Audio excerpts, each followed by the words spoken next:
ये नफरत की दुकान चलाने वाले लोग, ये कहते हैं हम महवत की दुकान चलाते हैं, ये नफरत की दुकान चलाने वाले लोग, ये अंग्रेजों से ये गुण उनमें अभी भी बचा है। फूट करो और राज चलाओ, डिवाइड एंड रूल पॉलिसी के तहत समाज में विद्वेष खड़ा करो और एक तबके को पकड़ के भय खड़ा करके राज करो। इसमें अभी तक आश्चर्य की बात है, राहुल गांधी चुप है। वो तो मंदिर जाने वाले हैं, वो तो कभी कभी तिलक भी लगाते हैं, जनेऊ भी पहनते हैं। तब भी हम लोगों ने कहा था ये भ्रम है, ये नाटक है। अभी जब चुनाव नजदीक आ रहा है, उनकी नाटक और स्पष्ट हो रहा है।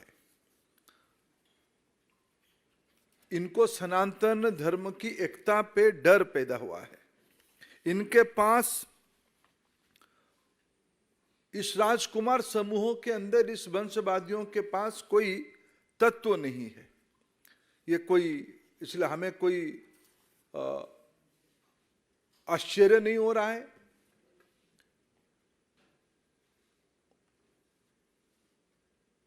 वही लोग जो समाज को बांटना चाहते हैं, वो फिर उसी काम पे लग गए हैं। हम आज के अवसर पे ये पूछना चाहते हैं,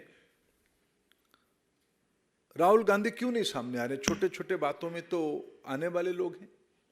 3 दिन हो गया, भारत की अस्मिता, भारत की मूल विचारधारा, भारतीयता पे आक्रमण हो रहा है। और मैंने तो कल कहा था, जहां से ये आवाज आई, पहला चेन्नई से ये सेमिनार में आई आवाज, वो सच में घबराए हुए हैं। जब काशी तमिल संगमम आयोजन किया गया, तब अनुभव हुआ तमिलनाडु की सर्व समाज की श्रद्धा काशी विश्वनाथ जी से जुड़ा हुआ है।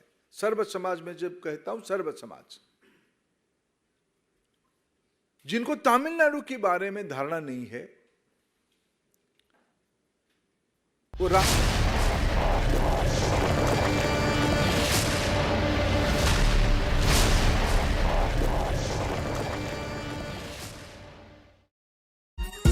ये हादसा इतना भीषण था कि वो बस पूरी तरह से तहस नहस